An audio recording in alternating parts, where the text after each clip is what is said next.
I remember the smell of fear most vividly.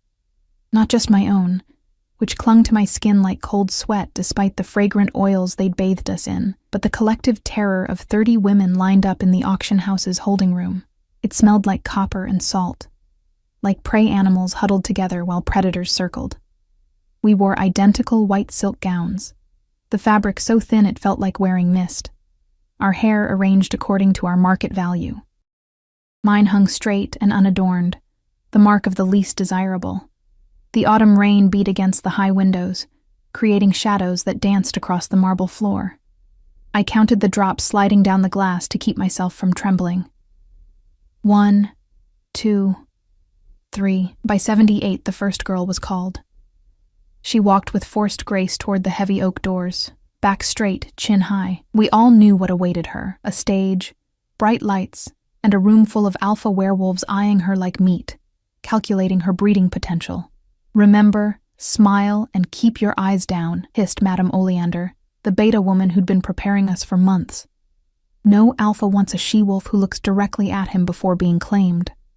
I nodded mechanically, though I knew it wouldn't matter for me. My hand instinctively reached for the small pendant hidden beneath my gown. A carved wooden wolf my grandmother had pressed into my palm before she died. "This belonged to your mother," she'd whispered. "When all seems lost, remember that you come from a line of women who found strength in their softness." I'd been 8 then, too young to understand what she meant. Now, at 22, I still didn't fully comprehend it, but I clung to those words like a talisman. One by one, the others were called. Some returned with flushed cheeks and wide eyes, claimed. Others came back with hollow expressions that mirrored my own expectation. Rejected, to be sent to the labor camps. As the numbers dwindled, my heartbeat quickened. Perhaps they'd forget about me. Perhaps I could slip away when they weren't looking. Lyra Blackwood. My name hit me like a physical blow. I rose on shaking legs, smoothing the silk over my hips. The other girls avoided my gaze. Everyone knew why I was here. The disgraced daughter of a once powerful pack, reduced to nothing after my father's failed rebellion. A cautionary tale. Damaged goods. "Move," Madame Oleander commanded, pushing me toward the door. The corridor felt endless, each step bringing me closer to my fate. The guards flanking me were unnecessarily large, as if they expected me to fight or flee. I'd done both in the past, but tonight I had nowhere to run. When I stepped onto the stage, the brightness momentarily blinded me. Then my eyes adjusted, and I saw them. Dozens of alpha werewolves in their human forms, dressed in finery that displayed their wealth and status. Their scents mingled in the air: musk, power, aggression. My wolf stirred within me, pressing against my skin, urging me to submit, to bow my head lower. "Lot number 28, announced the auctioneer, a thin man with eyes like a hawk. Lyra Blackwood, age 22, unmated, from the former Northern Territories pack. A murmur rippled through the crowd. I kept my gaze fixed on the polished wood floor, but I could feel their stares, their judgment. The weight of my family's shame pressed down on my shoulders. Blood purity verified, but carries the disgraced Blackwood lineage. Starting bid at 50 gold pieces. 50. The other girls had started at 200, minimum. Silence fell over the room. I counted my heartbeats. 1, 2, 3. By 15, my cheeks burned with humiliation. "Any interest at 40 gold pieces?" The auctioneer tried again, his voice betraying irritation. More silence. 30? I closed my eyes. This was worse than I'd imagined, to be rejected so publicly, so completely.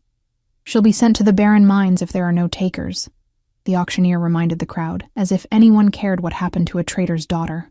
Just as he raised his gavel to declare me unsold, a deep voice cut through the silence. 500 gold pieces. The room went deadly quiet. I forgot the cardinal rule and looked up, searching for the source of the voice. In the back row, partially shadowed, stood a man taller than the others. His face was sharp angles and hard lines, his eyes like amber flames in the dim light.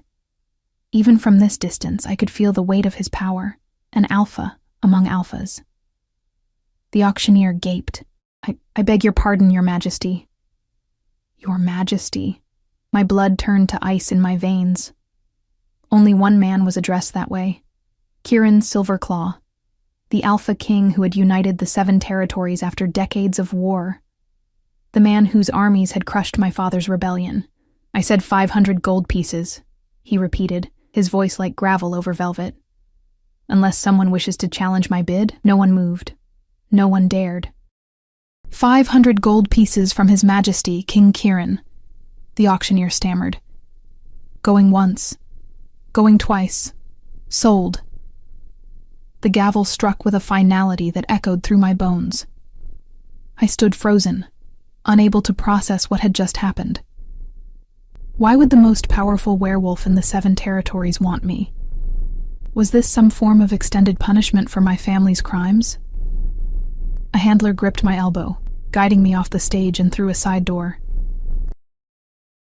The small room beyond held only a desk, behind which sat a beta wolf with spectacles perched on his nose.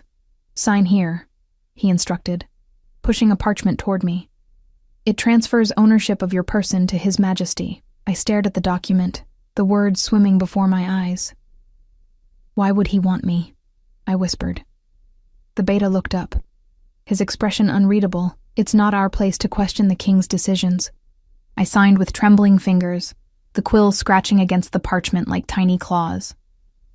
Wait here, the beta instructed, taking the document and leaving the room. Alone, I pressed my back against the wall, trying to control my breathing.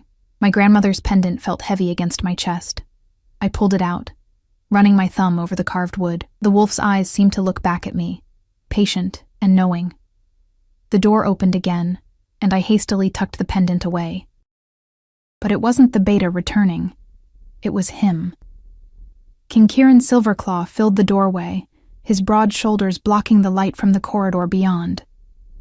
In the confines of the small room, his presence was overwhelming, a force of nature contained in human form. He was younger than I'd expected, perhaps in his early 30s, with midnight black hair that fell to his shoulders and a jawline that could cut glass. A scar ran from his right temple to his cheekbone, a pale line against his tanned skin. Those amber eyes assessed me coldly, methodically, as if I were a puzzle to be solved or a threat to be neutralized. I lowered my gaze, remembering my place. Look at me, he commanded. I hesitated, years of conditioning warring with his direct order. I said, look at me. His voice had dropped an octave, laced with the power of an alpha command that my body couldn't ignore. I raised my eyes to his, fighting every instinct that screamed at me to submit, to bare my neck. Something flickered across his face. Surprise, perhaps, that I could resist even partially. Then his expression hardened again. Do you know who I am? He asked. Yes, Your Majesty, I answered, my voice barely above a whisper. You're the man who killed my father. I regretted the words as soon as they left my lips. Stupid, stupid girl. But instead of anger, I saw something else flash in his eyes, a grim satisfaction. Good, he said. At least there will be no illusions between us. He stepped closer, and I pressed myself harder against the wall. He towered over me, his scent enveloping me, pine forests after rain, smoke from a distant fire, and something uniquely him, wild and untamed. My wolf responded instinctively, a warmth spreading through my core that horrified the human part of me. I have specific reasons for purchasing you, Lyra Blackwood, he said, my name rolling off his tongue like he was tasting it. Reasons you'll understand soon enough. He reached out, and I flinched. His jaw tightened, but he continued the motion, tucking a strand of hair behind my ear with surprising gentleness. You're afraid of me, he observed. Wouldn't you be? I countered, immediately biting my tongue. What was wrong with me? Did I have a death wish? To my shock, a smile curved one corner of his mouth. Predatory, but genuine. Most people are, he agreed. But you're afraid, and yet you challenge me. Interesting. Before I could respond, the door opened again, and a tall beta male entered, his military bearing marking him as someone of importance. The carriage is ready, Your Majesty, he announced, giving me a curious glance. Kieran nodded. We leave immediately for the palace. My heart jumped into my throat. The palace, the seat of power in the 7 territories, nestled high in the Silver Mountains, a place few ever saw and even fewer left. "Come," Kieran said, extending his hand to me. I stared at it, then at him, seeing the challenge in his eyes. This was a test, the first of many, I suspected. With a deep breath, I placed my hand in his. His fingers closed around mine, warm and strong, a cage I had willingly entered. As he led me from the auction house into the rainy night, whispers followed us like shadows. The rejected, disgraced daughter of a traitor, claimed by the Alpha King himself. I could almost hear the speculation, the conspiracy theories forming, but none could be as terrifying as the question echoing in my own mind. What did the man who destroyed everything I loved want with me? The rain soaked through my thin gown as he guided me toward a black carriage, its doors emblazoned with the royal crest, a silver wolf howling beneath a crown. Just before I stepped inside, a gust of wind brought a new scent to my nostrils, something familiar, yet impossible. I turned, scanning the crowded street, but saw nothing unusual. Yet for a moment, I could have sworn I'd caught the scent of my long-dead mother. The carriage interior was lined with plush velvet, the color of dried blood. I sat across from Kieran, keeping my hands folded in my lap to hide their trembling. The beta, who had announced the carriage, Commander Thorne, as Kieran had called him, rode up front with the driver, leaving us alone in the confined space. Outside, the city of Lunaris slipped away, its glittering lights fading into the mist. I'd never been this far from the Northern Territories before. My world had been the training facility for the past year, and before that, the crumbling remains of our pack house after my father's execution. Now I was being taken even further from everything familiar, deep into the heart of the kingdom that had destroyed my family. "You're shivering," Kieran observed, his voice startling me from my thoughts. I hadn't realized how cold I was, my wet gown clinging to my skin, my hair dripping onto my shoulders. "I'm fine," I lied, a reflex born from years of hiding weakness. Kieran's eyes narrowed. Without a word, he shrugged off his black cloak, a heavy thing lined with fur, and leaned forward to drape it around my shoulders. I stiffened at his proximity, his scent surrounding me as completely as the fabric. "Thank you," I whispered, the politeness ingrained by Madame Oleander winning out over my instinct to reject anything from him. "Don't thank me yet," he replied, settling back into his seat. "I didn't buy you out of charity, Lyra." The way he said my name, like he was claiming it, sent an involuntary shiver down my spine that had nothing to do with the cold. "Why did you buy me then?" I asked, finding courage in my desperation to understand. "Is this about my father? Some final revenge?" The carriage hit a rough patch in the road, jostling us. Kieran remained perfectly still, as if his body were anchored to the earth itself. "Your father was a small man with large ambitions," he said after a moment. "His rebellion was crushed 5 years ago. I don't waste time on vengeance against the dead." "Then why?" Moonlight filtered through the carriage window, catching on the scar on his face, making it appear silver against his skin. "Because of who your mother was." My breath caught. No one ever spoke of my mother. She had died when I was born, and my father had forbidden any mention of her. The wooden pendant was all I had of her. That, and a vague sense that she was somehow the source of my father's bitterness. "What about my mother?" I asked, leaning forward despite myself. Kieran studied me, as if measuring how much to reveal. "That's a conversation for when we're behind the walls of the palace. These roads have ears." Frustration bubbled up inside me. "You can't just—" "I can do whatever I want." He cut me off, his voice soft but lined with steel. "I am the king, and you are now mine." The possessiveness in his tone should have repulsed me. Instead, something deep inside, the wolf part of me that operated on instinct rather than reason, responded to it, a warmth spreading through my center that made me want to look away in shame. The rest of the journey passed in tense silence. I wrapped myself tighter in his cloak, inhaling his scent with each breath, hating myself for finding comfort in it. The road wound upward into the mountains, each turn taking us higher, the air growing thinner and colder. Through the window, I caught glimpses of the vast forest below, a sea of dark green that stretched to the horizon.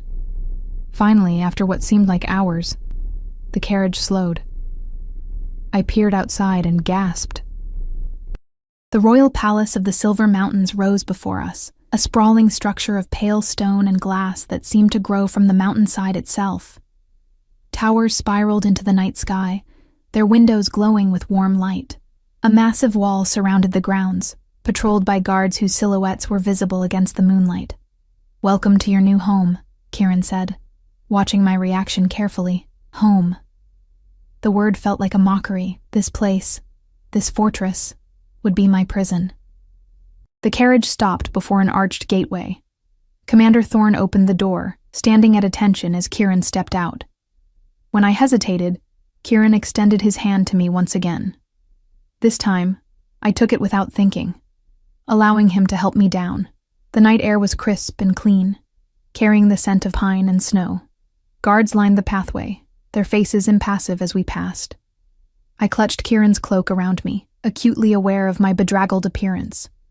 "Your Majesty," a stern-looking woman greeted us at the palace entrance, her gray hair pulled back in a severe bun.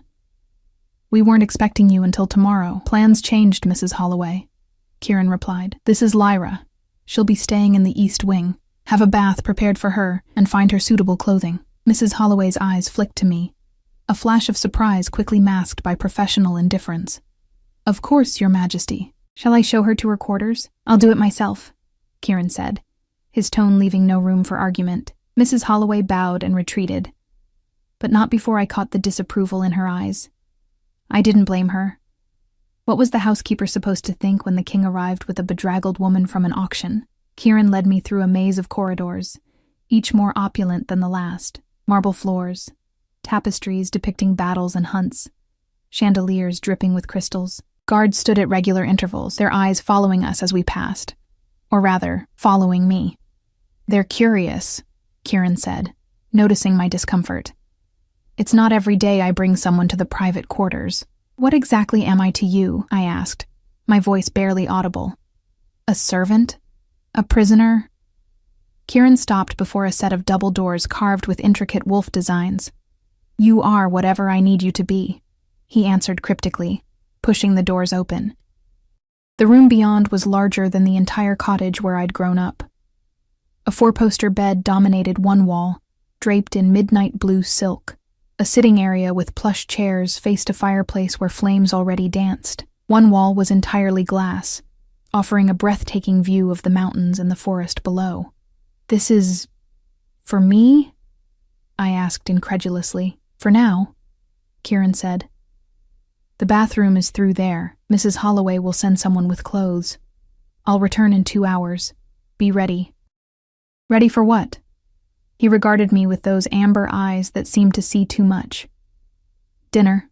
Just you and me, and answers to some of your questions." He turned to leave, then paused. "Keep my cloak. It suits you." Then he was gone, the doors closing behind him with a soft click. Alone, I sank onto the edge of the bed, my legs suddenly too weak to support me. The pendant at my throat felt heavy, and I pulled it out, studying the wooden wolf. What secrets had my mother taken to her grave? And why did the Alpha King believe they mattered now, 5 years after my father's failed rebellion? The bath was a luxury I hadn't experienced in years. Hot water scented with lavender, soap that left my skin feeling like silk. I scrubbed away the auction house, the fear, the humiliation. But I couldn't wash away the confusion or the strange pull I felt toward Kieran. As promised, clothes appeared, delivered by a shy beta girl who wouldn't meet my eyes. The dress was simple, but elegant, deep green velvet that complemented my pale skin and dark hair. It fit perfectly, as if made for me. The thought was unsettling. I was braiding my damp hair when a knock came at the door. My heart jumped to my throat, but it wasn't Kieran, just Mrs. Holloway, her expression still disapproving. "His Majesty awaits you in his private dining room," she announced. "Follow me."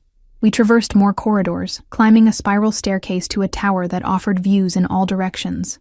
The dining room was intimate, just a small table set for 2, candles providing most of the light. And there was Kieran, standing by the window, his profile sharp against the night sky. He'd changed as well, into a simple black shirt and trousers that did nothing to diminish his regal bearing. When he turned to me, something flickered in his eyes, appreciation, perhaps, or surprise. "Leave us," he told Mrs. Holloway, who bowed and departed without a word. "Sit," he said to me, gesturing to the table. I obeyed, perching on the edge of the chair like a bird ready to take flight. Kieran took the seat opposite, his movements fluid and controlled. "Wine?" he offered, reaching for a crystal decanter. "I want answers more than wine," I replied, then winced at my boldness. To my surprise, Kieran smiled. A real smile that transformed his face, softening the hard edges. "You're not what I expected, Lyra Blackwood." "What did you expect? A broken girl too terrified to speak?" "Most people are terrified of me," he pointed out, pouring wine into my glass despite my protest. "Yet here you are, demanding answers as if you have the right to them." "You brought me here," I countered. "You bought me like cattle at market, dragged me to your palace, and dangled the mystery of my mother before me. I think that earns me a few answers." Kieran leaned back in his chair, studying me with new interest. "Your mother," he began, swirling the wine in his glass, "was Celine Moonshade." The name meant nothing to me, and my confusion must have shown on my face. "You don't recognize the name," Kieran observed. "Your father truly told you nothing." "He never spoke of her," I admitted. "Only that she died giving birth to me." Kieran's expression darkened. "That's a lie. Your mother didn't die in childbirth. She was murdered when you were 3 months old." The world seemed to tilt beneath me. "Murdered? By whom?" "That," Kieran said grimly, "is what I intend to find out. With your help." "My help? How could I possibly help? I don't remember her." "You carry her blood," he replied, "and her gift." I frowned. "What gift?" Kieran set down his glass and leaned forward, his eyes intent on mine. Celine Moonshade was the last known moon seer in the 7 territories. She could read the future in the patterns of the moon, communicate with the spirits of our ancestors, find what was lost. It's a rare ability, passed only through the female line. Your father married her for that power, then had her killed when she refused to use it to help his political ambitions. I shook my head, denying his words even as a cold certainty settled in my stomach. "You're lying. My father wouldn't—" "Your father," Kieran cut in, "was a cruel and ambitious man who saw people as tools, including his own wife and daughter. If what you say is true, why didn't he kill me too? Because the gift doesn't manifest until a woman's 23rd year. You were no use to him yet. And after I crushed his rebellion, you were no use to anyone, until now." I stared at him, pieces falling into place. "My 23rd birthday is in 3 days. Kieran nodded, a predatory satisfaction in his eyes. "And the blood moon rises on the same night. The perfect conditions for your gift to emerge. So that's why you bought me?" I whispered, the brief, foolish hope that had begun to form withering like frost-touched leaves. "You want to use my gift the same way my father supposedly wanted to." "Not the same way," Kieran corrected sharply. "Your father wanted power for himself. I want justice for my people, and for your mother." I pushed back from the table, standing on shaky legs. "How did you know my mother? Why do you care about justice for her?" Kieran rose as well, his height and presence seeming to fill the room. "Because Celine Moonshade was my father's sister. Your mother was my aunt, Lyra. Which makes you my cousin." The revelation hit me like a physical blow. I gripped the table for support, my mind racing to make sense of this new reality. If what he said was true, I wasn't just the daughter of a traitor. I was royal blood, family to the very man who had executed my father. "I don't believe you," I said, though the tremor in my voice betrayed my uncertainty. Kieran moved around the table toward me, and I backed away until I hit the wall. He didn't stop until he was right before me, close enough that I could feel the heat radiating from his body. "Look at me, Lyra," he commanded softly. "Really look. We have the same eyes." I did as he asked, staring into those amber depths that had seemed so familiar from the first moment I saw them. The same unusual color as my own, a trait that had always set me apart. "If we're family," I whispered, Why did you buy me like a slave? Why not just find me?" Something like regret flashed across his face. "I only learned of your existence a month ago. By then, you were already slated for the auction. It was the cleanest way to get you out without raising suspicions." "Suspicions from whom?" Kieran's jaw tightened. "There are forces in this kingdom that don't want a moonseer to emerge again. The same forces that may have been behind your mother's murder. I needed to bring you here quietly, secretly. So I'm in danger," I concluded. "We both are," Kieran corrected. "But here, within these walls, you're as safe as I can make you. Until the blood moon rises and your gift awakens." His face was inches from mine now, his gaze intense. Despite the shocking revelation of our kinship, something electric still crackled in the air between us, something that had nothing to do with family ties. "And if this gift doesn't awaken?" I asked. "What then?" Kieran's lips curved into a smile that didn't reach his eyes. "It will. I've waited too long for this moment, Lyra. You will help me find your mother's killer, and together we will reshape this kingdom." His certainty was terrifying. But even more terrifying was the part of me that wanted to surrender to it, to trust this man who was both my blood and a stranger. "And if I refuse?" I challenged, lifting my chin. Kieran raised his hand, and I flinched, expecting violence. Instead, his fingers gently touched the wooden pendant at my throat. "Your mother made this," he said quietly. "It was her final gift to you. She knew what you would become. She knew you would find your way back to your true family someday." Tears burned behind my eyes. "I don't know what to believe anymore." "Believe this," Kieran said, his voice dropping to a near whisper. "I will protect you with my life, not just because you're my blood, but because you may be the key to saving us all." Before I could ask what he meant, a sharp knock came at the door. Kieran stepped back, his expression shifting back to that of the cold, controlled Alpha King.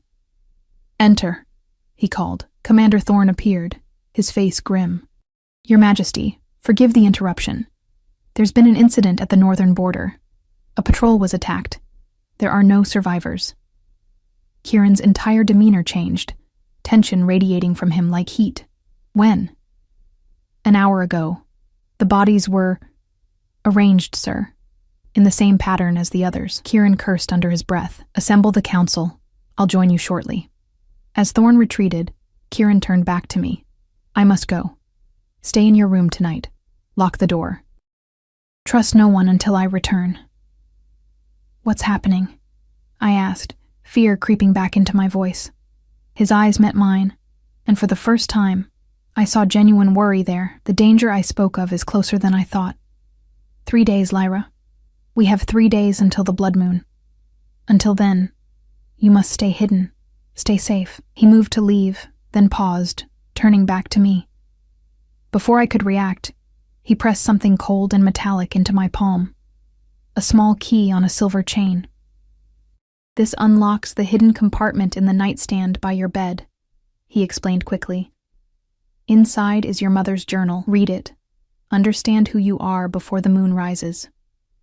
Then he was gone, leaving me with more questions than answers, a key that felt impossibly heavy in my hand, and the terrifying sense that I was caught in currents far deeper and more dangerous than I could possibly imagine.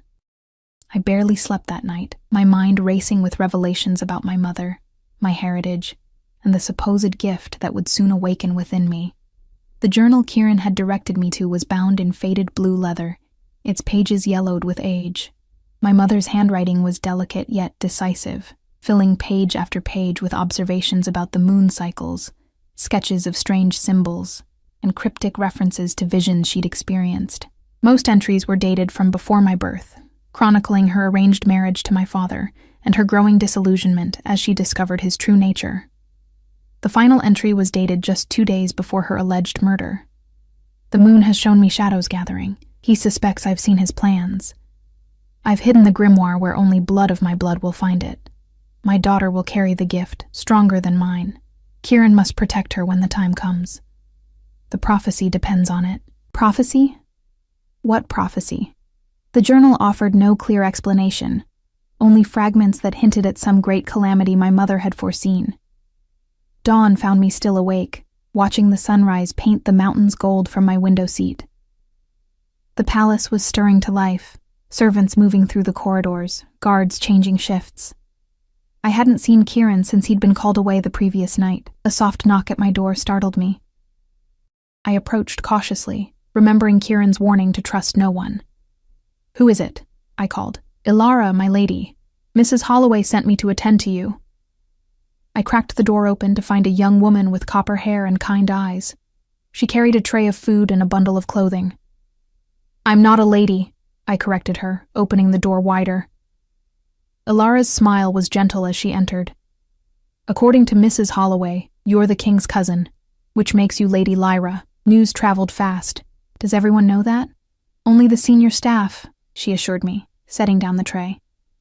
His Majesty was very clear about discretion. I picked at the breakfast she'd brought, fresh bread, honey, berries, and tea. "Have you seen the king this morning?" "He returned just before dawn," Ilara said, laying out the clothes she'd brought. A simple day dress in soft blue, practical boots, and a warm cloak. "He asked that you be ready by midday. He intends to show you the grounds." Show me the grounds? After all his warnings about danger and staying hidden, that seemed strange. Still, I was eager to see him again, to demand more answers about this prophecy my mother had mentioned. Ilara helped me dress, then arranged my hair in a simple style. As she worked, she filled the silence with palace gossip. Which cook was feuding with which footman? How the head gardener insisted on talking to the roses. Normal, mundane matters that made this extraordinary place seem almost ordinary. "There," she said, stepping back to admire her work. "You look lovely, my lady." I studied my reflection in the mirror. The girl looking back at me seemed different somehow. Less haunted, perhaps. Or simply better fed and clothed than I'd been in years. "Thank you, Ilara," I said sincerely. She beamed at me. "I'll come fetch you when His Majesty is ready." Left alone again, I returned to my mother's journal, searching for any mention of this prophecy. But the earlier entries were mostly personal reflections, or detailed observations of the moon's phases. One page caught my attention, a sketch of a pendant identical to the wooden wolf I wore around my neck, alongside strange symbols I couldn't decipher. I was tracing these symbols with my fingertip when another knock came at my door. This time, it was Commander Thorne. "Lady Lyra," he greeted me formally, though his eyes held a wariness that made me uncomfortable. "The king awaits you in the western courtyard." I followed him through the palace, noting how the guards stiffened as we passed, their expressions carefully blank. Something had changed since last night. Some shift in the palace's atmosphere that I couldn't quite define. The western courtyard was a peaceful space, with a central fountain surrounded by stone benches and flowering shrubs. Kieran stood with his back to us, hands clasped behind him, staring at the water. He'd clearly not slept. Dark circles shadowed his eyes, and a new tension lined his shoulders. "Leave us," he told Thorne without turning around. When we were alone, I approached him cautiously. "You wanted to see me?" Kieran's gaze finally shifted to me, assessing. "You read the journal." It wasn't a question, but I nodded anyway. It raised more questions than it answered. "Walk with me," he said, offering his arm. I hesitated before taking it, acutely aware of the strength coiled in his frame. He led me along a stone path that wound through the courtyard and into a small garden sheltered by tall hedges. "The border patrol that was attacked," he began, his voice low. "It's the third such incident in 2 months. Always the same pattern. Bodies arranged in a ritual circle, drained of blood." I shuddered. "What does that have to do with me? With my mother's journal?" Kieran stopped beside a stone bench and motioned for me to sit. He remained standing, too restless to be still. "Celine wrote of a prophecy," he said. "A time when the barrier between our world and the spirit realm would weaken, allowing ancient powers to return. She believed this would happen during a blood moon that coincided with the emergence of a new moonseer. Me?" I whispered. He nodded grimly. "The attacks began exactly 23 years after your birth. As if something was marking time, counting down to your awakening. Fear crawled up my spine. You think whatever killed those patrols is connected to this prophecy? To me? I think, Kieran said carefully, that there are forces that want to either control your power or prevent it from awakening entirely. My father. was likely working with these forces, Kieran finished. But I don't believe he was their leader. Someone else has been pulling strings from the shadows for decades.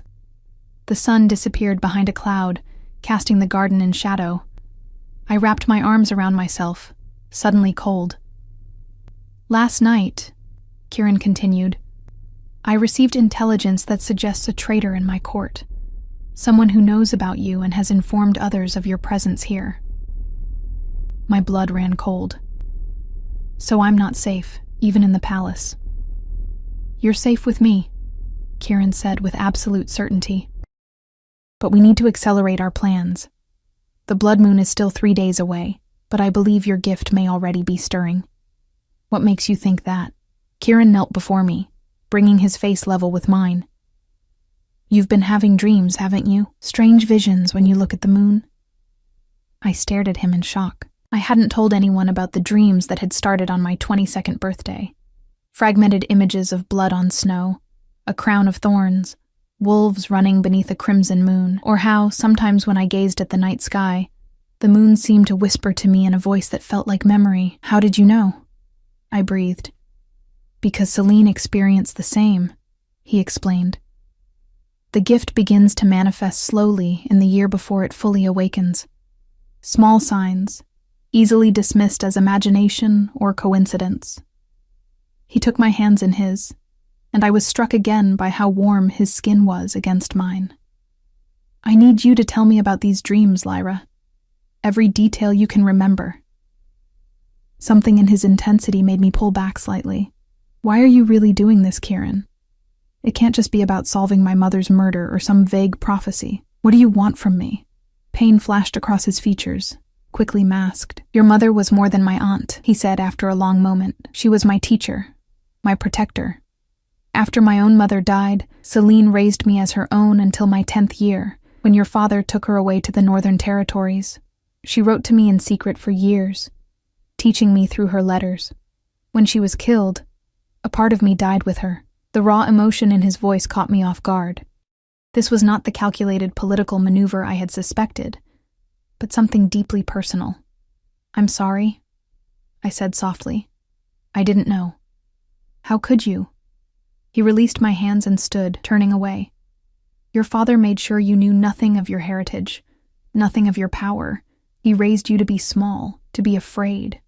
And now you want to use that power, just like he did, I challenged, though with less conviction than before. Kieran whirled back to face me, eyes flashing. I want to fulfill a promise I made to Celine before she was taken from me. I promised to find you, to protect you, to help you become what you were born to be. And what's that? I asked, rising to my feet. A moon seer, he replied. Perhaps the most powerful one in generations, and the key to defeating an ancient evil that has haunted our kind since the first wolf shifted under the moon. Before I could respond, a bell began tolling somewhere in the palace. 3 sharp peals followed by silence, then 3 more. Kieran's entire demeanor changed. That's the alarm, he said, grabbing my arm. We need to move. Now, he pulled me back toward the palace. His grip firm, but not painful. Guards were running along the corridors, weapons drawn. Servants pressed themselves against walls to avoid being trampled. What's happening? I gasped, as Kieran led me up a spiral staircase I hadn't seen before. We're under attack, he replied tersely. Someone has breached the outer wall. Fear shot through me. The people who killed the patrols? Most likely. We reached a heavy wooden door, which Kieran unlocked with a key from his pocket. This is my private study. No one can enter without my permission. You'll be safe here until I deal with this. The room beyond was circular, lined with bookshelves and dominated by a massive desk covered in maps and documents. A large window overlooked the mountains, offering a strategic view of the approach to the palace. I'm not staying here while you go fight whatever's out there, I protested. Kieran's expression hardened. Yes, you are. If something happens to you before your gift awakens, everything my aunt died for, everything I've worked for, will be lost. I'm not just some tool for your plans, I snapped, anger flaring through my fear. To my surprise, Kieran grabbed me by the shoulders, his face inches from mine. No, you're not. You're my blood, My family, the only family I have left, and I will not lose you too. The raw emotion in his voice silenced me. For all his power and control, in that moment, I glimpsed the wounded boy who had lost everyone he loved, his parents, my mother, and countless others in the wars that had plagued our lands. I'll stay, I conceded, but promise you'll come back. Something shifted in his eyes, surprise, perhaps, that I cared whether he returned. I promise, he said, his voice softening. Bar the door behind me. Open it for no one but me. He turned to leave, then hesitated. From inside his shirt, he pulled a dagger with a silver hilt carved with runes. Take this. Use it if you must. I accepted the weapon, feeling its weight in my palm. I don't know how to fight. Yes, you do, Kieran said with surprising confidence. It's in your blood. Trust your instincts. Then he was gone, the door closing firmly behind him. I slid the heavy bolt into place as instructed, then moved to the window, watching as guards assembled in the courtyard below. Whatever was attacking remained out of sight, beyond the outer wall. The dagger felt strange yet familiar in my hand, like a long-forgotten friend. I traced the runes etched into its hilt, and to my shock, they began to glow faintly blue beneath my touch. Trust your instincts, I murmured, repeating Kieran's words. I closed my eyes, focusing on the weight of the dagger, the cool metal against my skin. Something stirred within me, not my wolf, which always felt wild and primal, but something older, calmer. A stillness at my center that I'd never noticed before. The pendant at my throat grew warm. When I opened my eyes, the wooden wolf was glowing with the same blue light as the dagger. A memory surfaced, not mine, but somehow inside me nonetheless. A woman's hands showing a young girl how to hold a similar dagger. Her voice gentle but firm. The blade is an extension of your will. Feel the connection. I adjusted my grip as the memory instructed, and the blue glow intensified. Suddenly, I could sense presences beyond the walls of the study. Dozens of guards, servants huddled in fear, and Kieran, a bright flame of power moving purposefully through the palace, and something else, darker, colder, slithering over the outer wall like shadow given form. Not one presence but many, moving with unnatural coordination, their intent malevolent. My eyes snapped open, heart pounding. This wasn't normal. Werewolves couldn't sense others at such distances, couldn't feel intentions so clearly. Was this the gift Kieran had spoken of? Was it awakening already? A commotion outside drew my attention back to the window. The courtyard had erupted into chaos, guards clashing with dark-robed figures whose movements were too fluid, too fast to be natural, and at their center, a tall figure in a bone-white mask directed the attack like a conductor before an orchestra. I strained to see Kieran among the defenders, but couldn't spot him. Fear clutched at my throat, despite everything. The secrets, the manipulation, the unanswered questions. I couldn't bear the thought of him falling to these shadowy attackers. A sudden sound behind me made me whirl around, dagger raised. The bookshelf on the far wall was moving? No, not moving, changing. The books seemed to blur, their colors running together like wet paint, revealing a doorway where solid wood had been moments before. I backed away, heart hammering against my ribs. No one had entered. The bolt was still in place, yet the secret door swung open, as if pushed by invisible hands. Beyond it lay darkness, but as I watched, small blue lights appeared, forming a path that led deeper into the hidden passage, the same blue as the glowing dagger in my hand, as the pendant at my throat. Every instinct screamed that this was a trap. Yet something deeper than instinct, that new stillness at my core, whispered that this was meant for me, had always been meant for me. Trust your instincts, I repeated, the dagger warm in my palm. Taking a deep breath, I stepped through the doorway into the passage beyond. The blue lights hovered at eye level, guiding me forward. The door closed silently behind me, sealing me in darkness, broken only by the ethereal glow. The passage sloped downward, deep into the mountain beneath the palace. The air grew cooler, damper, heavy with the scent of earth and stone. I lost track of time as I descended, following the floating lights that seemed to respond to my presence, brightening when I hesitated, as if encouraging me onward. Finally, The passage opened into a circular chamber carved from the living rock. At its center stood a stone altar, and upon it a book bound in silver and moonstone, its cover emblazoned with the same wolf symbol as my pendant, the grimoire my mother had mentioned in her journal. I approached slowly, the blue lights clustering around the altar like curious spirits. The dagger in my hand pulsed with energy, drawing me forward until I stood before the ancient tome. Words appeared on the previously blank cover, written in a script I'd never seen before, yet somehow understood. Only blood of my blood may open these pages. Only a daughter of the moon may read these words. Understanding what was required, I pressed the tip of the dagger to my palm and made a small cut. Blood welled from the wound, and I let it drip onto the cover of the grimoire. The effect was immediate. The book flew open, its pages turning of their own accord, faster and faster until they became a blur. Light erupted from it, not the gentle blue of the guiding spirits, but a brilliant silver that filled the chamber, blinding me. When my vision cleared, a figure stood before me, translucent, glowing with that same silver light. A woman with my eyes, my face, but older, wiser, marked by sorrow and strength in equal measure. "Mother?" I whispered, my voice breaking. The spectral figure smiled. "My daughter, my Lyra, how you've grown." I reached for her, but my hand passed through her form like mist. "How is this possible? The blood moon approaches, thinning the veil between worlds," she explained, her voice echoing strangely in the chamber. "I've waited so long to speak with you, to prepare you." "Prepare me for what?" I asked, though part of me already knew the answer. "For what you must become," she replied. "For the battle that approaches, for the choice you must make when the moon turns red."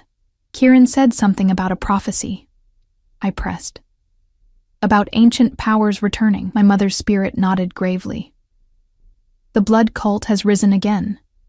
They seek to open a doorway during the blood moon, to allow the great shadow to enter our world once more. Only a moonseer can prevent this, by either sealing the doorway forever or becoming its guardian." "I don't understand," I said, frustration mounting. "What is this great shadow? What does it want?" "To consume," she answered simply. "To devour our world as it has devoured countless others. It feeds on life, on souls, on the very essence of what makes us who we are." Cold dread settled in my stomach. "And I'm supposed to stop this. How?" My mother's spirit drifted closer. "The grimoire contains the ritual, but be warned, it requires sacrifice. The question you must answer is what you are willing to give up to save everything else." Before I could ask what sacrifice the ritual demanded, a distant sound reached us, the clash of metal, shouts of pain and rage. The battle had reached the palace proper. My mother's form flickered. "Our time grows short. The one in the bone mask, he leads the blood cult now. He was your father's master, and now he comes for you. Trust Kieran. Despite everything, he is true of heart." "Wait!" I cried as her image began to fade. "How do I use this power? How do I awaken it fully?" Her voice came as if from a great distance. "The gift is already within you, daughter. It awakens with your need, grows with your courage. Look to the moon, even when it is hidden. Listen to its song, and remember, the greatest power comes from love freely given, not taken by force." Then she was gone, leaving me alone in the chamber with the grimoire and more questions than answers. I approached the book cautiously. Its pages had settled on what appeared to be a ritual description. Complex diagrams surrounding text in that same strange script I somehow understood. It described the approaching blood moon, the thinning of the veil, and the ritual to either seal or guard the doorway between worlds. And there, at the bottom of the page, was the sacrifice required. The blood of the guilty must be spilled by the hand of the innocent. A life for a life, a soul for a soul. A chill ran through me. Was I expected to kill someone, to become an executioner in order to save the world? The sounds of fighting grew louder. I had to return to the palace, to find Kieran, to warn him about the man in the bone mask. I gathered the grimoire in my arms, surprisingly light for its size, and turned back toward the passage. The blue lights reappeared, guiding me upward this time. I moved as quickly as I dared, the dagger still clutched in one hand, the ancient book secured against my chest with the other. As I neared the end of the passage, A scream of pain echoed from beyond, a voice I recognized with horrible certainty. Kieran. I burst through the hidden doorway back into Kieran's study, the grimoire clutched tightly to my chest. The room was in chaos, furniture overturned, papers scattered, the large window shattered. Through the broken glass, I could see the battle still raging in the courtyard below. And there, in the center of the destruction, was Kieran, on his knees, blood streaming from a wound in his side, his face contorted with pain. Standing over him was the figure in the bone-white mask, a curved blade pressed to Kieran's throat. "The Moonseer approaches," the masked figure said, his voice like dry leaves rustling. He didn't turn to look at me, yet somehow knew I was there, right on time, carrying her mother's grimoire. How predictable the patterns of fate. I froze, fear and rage warring within me. The dagger in my hand suddenly felt inadequate against this creature who had subdued even Kieran. "Let him go," I demanded, my voice steadier than I felt. The masked figure laughed, a sound like stones grinding against each other. Bold words from a girl who doesn't yet understand her own power. He pressed the blade harder against Kieran's throat, drawing a thin line of blood. "Drop the dagger and bring me the grimoire, or watch your king die." Kieran's eyes met mine, fierce despite his pain. "Don't," he growled. "Run, Lyra. Get out of the palace. Find Thorn." The masked figure tisked. Such nobility. It must run in the family. He turned his face toward me, and though I couldn't see his eyes behind the mask, I felt his gaze like ice across my skin. "But he's lying to you, little seer. He doesn't want you to escape. He wants your power for himself, just as your father did." "Don't listen to him," Kieran snarled, struggling against his captor's hold. I clutched the grimoire tighter, my mind racing. The pendant at my throat still glowed with that strange blue light, as did the dagger in my hand. Something about them resonated with each other, with the grimoire, and with something deep inside me. "The gift is already within you. It awakens with your need, grows with your courage," my mother's words echoed in my mind. This was the moment of need, the test of courage. But what was I supposed to do? "I'm growing impatient," the masked figure said. "The grimoire, girl, now." "Who are you?" I asked, stalling for time, trying desperately to think. A chuckle emerged from behind the mask. "I've had many names through many ages. Your mother knew me as Lord Vraken. Your father called me Master. The ancient texts name me Shadowbinder. He leads the blood cult," Kieran managed through gritted teeth. "He's been orchestrating everything from the shadows for decades. My father's assassination, your mother's murder, your father's rebellion." Lord Vraken pressed his blade deeper, silencing Kieran. "Enough history. The grimoire, or he dies." I looked at the ancient book in my arms, then at Kieran's bloodied form. My mother had said to trust him, that he was true of heart, despite everything. And in that moment, facing this ancient evil, I chose to believe her. "If I give you the grimoire," I said carefully, "you'll let him go?" Vraken nodded. "You have my word." Lies. I could sense them now, could feel the malevolence radiating from him like a physical force, but I pretended to consider his offer, slowly stepping forward. "Lyra, don't," Kieran began, only to be silenced by a brutal blow to his temple. Rage flared within me at the sight of his blood, at his slumped form barely conscious at Vraken's feet. The pendant burned against my skin, and the dagger's blue glow intensified, spreading up my arm like flame. "Look to the moon, even when it is hidden." Through the shattered window I could see the afternoon sky, the moon invisible in daylight. Yet somehow I could feel it there, could sense its position as clearly as if it were full and bright before me. I closed my eyes, reaching out with that new sense, connecting to the moon's distant presence.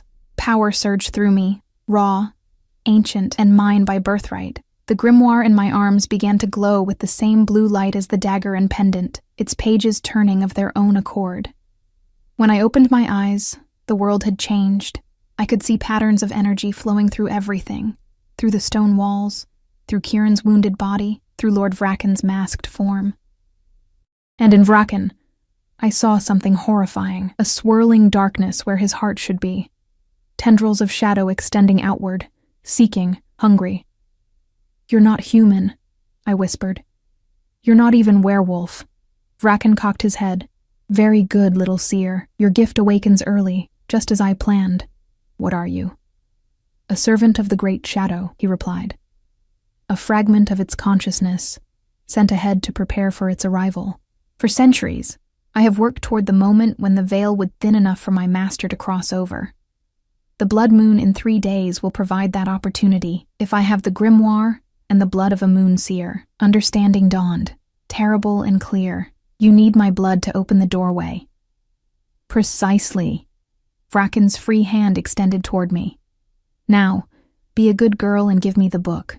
I promised to make your death quick, but I wasn't listening anymore. My attention had shifted to the patterns of energy around us, to the connections between the dagger, the pendant, and the grimoire. Together, they formed a circuit of power, and I was the conduit. The grimoire's pages settled on the ritual I'd seen in the hidden chamber, but now I understood it differently. The sacrifice required, the blood of the guilty spilled by the hand of the innocent, wasn't about murder. It was about justice. In that moment of clarity, I knew what I had to do. "I'll give you what you want," I said, stepping closer, the grimoire held out before me. Vraken's posture relaxed slightly. A tiny victory. I approached until I stood just beyond his reach, the book extended between us. "Take it," I urged. As he reached for the grimoire with his free hand, I made my move. With speed I didn't know I possessed. I dropped the book and lunged forward with the dagger, not at Vraken, but at the blade he held to Kieran's throat. The blue energy surrounding my weapon flared on contact with his, sending a pulse of power that knocked the curved blade from his grasp. Kieran, despite his injuries, reacted instantly. He surged upward, tackling Vraken around the waist, sending them both crashing to the floor. "The grimoire!" Kieran shouted as they grappled. I snatched up the ancient book, backing away as Kieran and Vraken fought. But Vraken was impossibly strong. He threw Kieran off with supernatural force, sending him crashing into the wall. Then he turned to me, reaching up to remove his mask at last. What lay beneath wasn't a face at all, just a swirling void in the vague shape of human features, darkness where eyes should be, a mouth that was a tear in reality itself. "Enough games," the void face said, voice echoing as if from a great distance. "The time for subtlety is past." He lunged at me with inhuman speed, hands extended like claws. I raised the dagger defensively, but I knew it wouldn't be enough to stop him. Then Kieran was there, throwing himself between us, taking the full force of Vraken's attack. They fell together in a tangle of limbs, Kieran's blood spattering the floor as Vraken's shadow claws tore into him. "Run!" Kieran gasped, struggling to hold the creature back. "Get to the sanctuary beneath the East Tower. Complete the ritual." I hesitated, unable to leave him to die. "Go!" he roared, his eyes flashing with alpha command. "This is bigger than either of us!" With a sob tearing from my throat, I clutched the grimoire and fled through the study door, out into the corridor beyond. The palace was in chaos, guards fighting robed cultists, servants running for safety, smoke billowing from parts of the structure that had been set ablaze. I ran blindly at first, then remembered Kieran's words, the East Tower. I changed direction, letting instinct guide me through the unfamiliar corridors. The pendant at my throat pulsed with blue light, growing brighter when I turned in the right direction, dimming when I strayed from the path. Behind me, I heard an inhuman howl of rage. Vraken, discovering I had escaped. The sound chilled my blood, spurring me to greater speed. Guards and cultists alike seemed not to notice me as I passed, as if the blue glow surrounding me rendered me invisible to their eyes. I reached the East Tower, finding a spiral staircase that led both up to the tower's peak and down below ground level. Following the pendant's guidance, I descended. The lower level opened into a circular chamber, much like the one beneath Kieran's study, but larger, more elaborate. At its center stood a raised dais of white marble, upon which was carved a perfect replica of the moon in all its phases. I approached the dais, the grimoire growing heavier in my arms with each step. The book flew open once more, pages turning until they revealed the ritual in full detail. Now, with my awakening gift, I could understand it completely. The ritual required the blood of the guilty to seal the doorway, not as a murder, but as justice freely given. Blood spilled by the hand of the innocent, but offered willingly by the guilty. A sacrifice of atonement. But who was the guilty one meant to make this sacrifice? Lord Vraken? That seemed impossible. He would never willingly give his blood to seal his master out. Footsteps echoed on the stairs behind me. I whirled, dagger raised, expecting Vraken or his cultists. Instead, a bloodied but still standing Kieran stumbled into the chamber, one hand pressed to a wound in his chest, the other holding his side. Kieran. I ran to him, supporting his weight as he sagged against me. How did you escape him? I didn't, he gasped. Just bought time. He's coming. I helped him to the dais, where he collapsed onto the stone floor. The ritual, I said urgently. It needs the blood of the guilty, freely given. But Vraken would never— Not Vraken, Kieran interrupted, his breathing labored. Me. I stared at him in confusion. You? What are you guilty of? Pain crossed his features, not just physical pain, but something deeper, older. I knew what my father was planning against your mother. I could have warned her, saved her. But I was young, afraid. I said nothing, and she died because of my silence. Tears streamed down his face now, years of guilt breaking through his careful control. I've spent my life trying to atone, finding you, protecting you. It was all for her, all to make up for my failure. I knelt beside him, stunned by his confession. That's why you were so determined to solve her murder. Not just for justice, but for redemption. He nodded weakly. The ritual requires willing sacrifice from one who bears guilt. I've carried this guilt for 23 years, Lyra. Let me use it to save you, to save everyone. A terrible understanding dawned. The sacrifice. It's not just blood, is it? It's your life. Kieran's smile was sad but determined. A life for a life. A soul for a soul. It's fitting, don't you think? No, I protested, grabbing his hand. There must be another way. The ground beneath us trembled, dust raining from the ceiling. Vraken was coming, bringing destruction with him. There's no time, Kieran said urgently. The blood moon is 3 days away, but the veil is already thinning.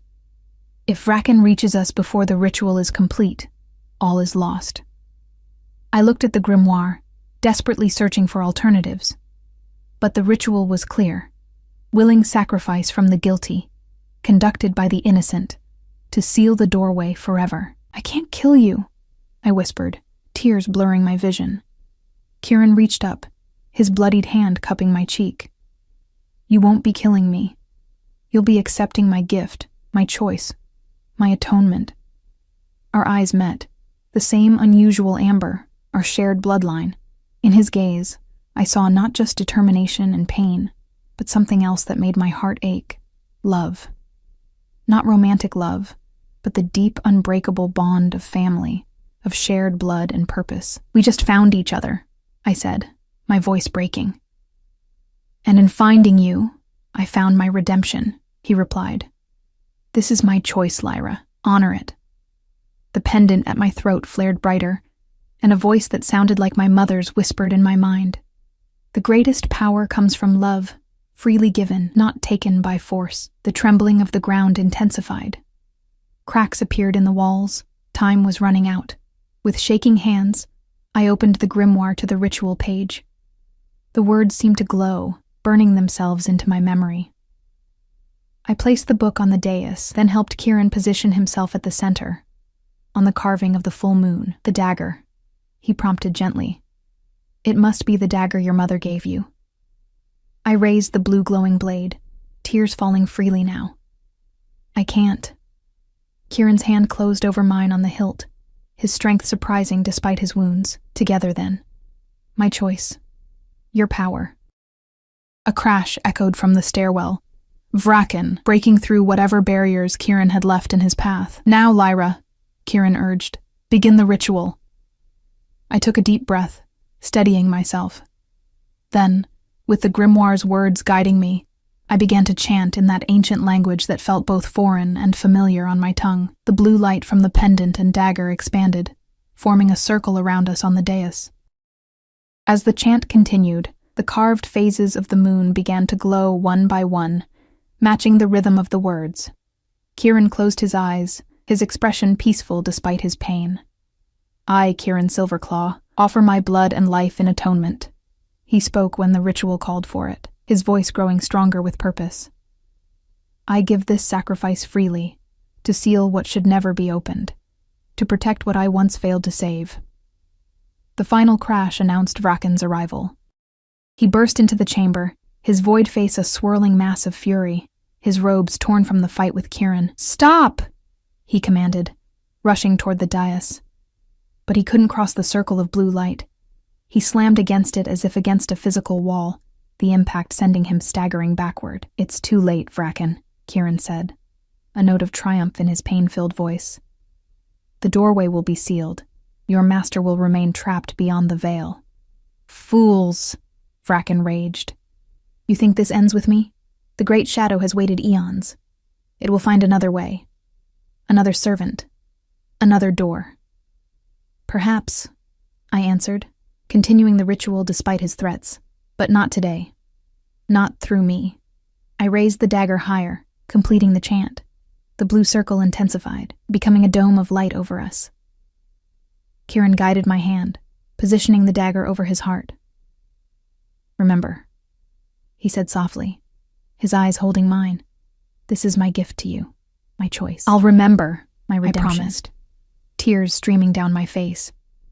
Together, we plunged the dagger into his heart. Light exploded from the point of impact, not blue now, but pure silver, like moonlight distilled to its essence. It engulfed Kieran's body, transforming his blood from red to luminous silver as it flowed onto the carved moon beneath him. Vraken screamed, a sound of ancient rage and despair. The silver light expanded outward, washing over him. Where it touched his shadow form, it burned away the darkness, revealing glimpses of the human he had once been, eons ago, before the Great Shadow claimed him. "This isn't over," he shrieked as his form began to disintegrate. "The blood moon will come again. The shadow will find another way." Then he was gone, burned away by the purifying light, leaving only the bone-white mask clattering to the stone floor. I cradled Kieran in my arms as the light continued to flow from him, filling the chamber, reaching beyond it to cleanse the palace of Vraken's influence. The cultists above would be falling now, their connection to their master severed. "Is it done?" Kieran whispered, his voice fading. I nodded, unable to speak through my tears.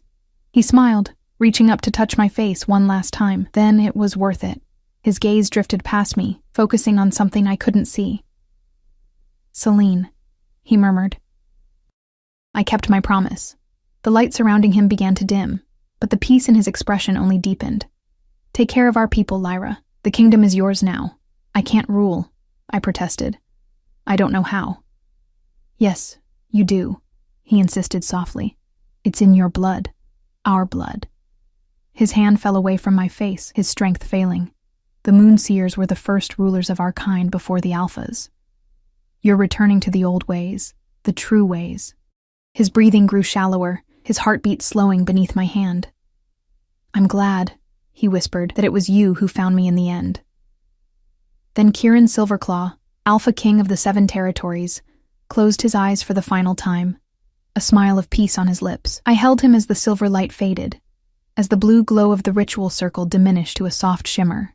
Grief overwhelmed me, for the cousin I had just found and lost, for the years we would never share, for all the questions that would remain forever unanswered. Yet mingled with that grief was a strange sense of completion. Kieran had found his redemption. My mother's murder had been avenged. The doorway to the Great Shadow had been sealed, at least for this generation, and I had found my purpose. Commander Thorne found us an hour later, following the trail of silver light that had spread throughout the palace. He stopped at the entrance to the chamber, taking in the scene with a soldier's eyes. Kieran's body in my arms, the grimoire open beside us, the bone mask on the floor. "Your Majesty," he said, addressing me with a bow that acknowledged what had happened, what had changed. I looked up at him. My tears dried, my grief temporarily set aside by necessity. The cultists?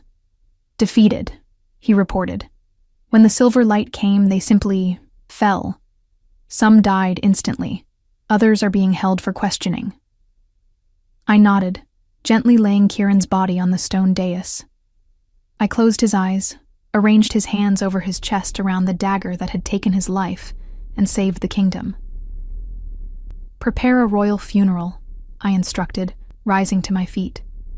King Kieran died saving us all. His sacrifice will be honored for generations to come. Thorn bowed again. And you, Your Majesty, what would you have us do now? I touched the pendant at my throat, no longer glowing, but forever changed, as was I. Assemble the council. There is much to be done. A new era begins today. As I followed Thorn from the chamber, I paused at the doorway, looking back at Kieran's peaceful form. The last of my father's line, the man who had bought me at auction when no one else wanted me, the cousin who had given his life to save mine. Thank you, I whispered.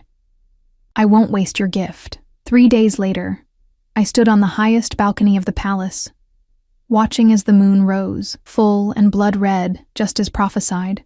But instead of opening a doorway to darkness, it shone down on a kingdom beginning to heal, on a people united by the sacrifice of their king and the emergence of a moonseer queen. I felt its power flow through me. Stronger now. Clearer.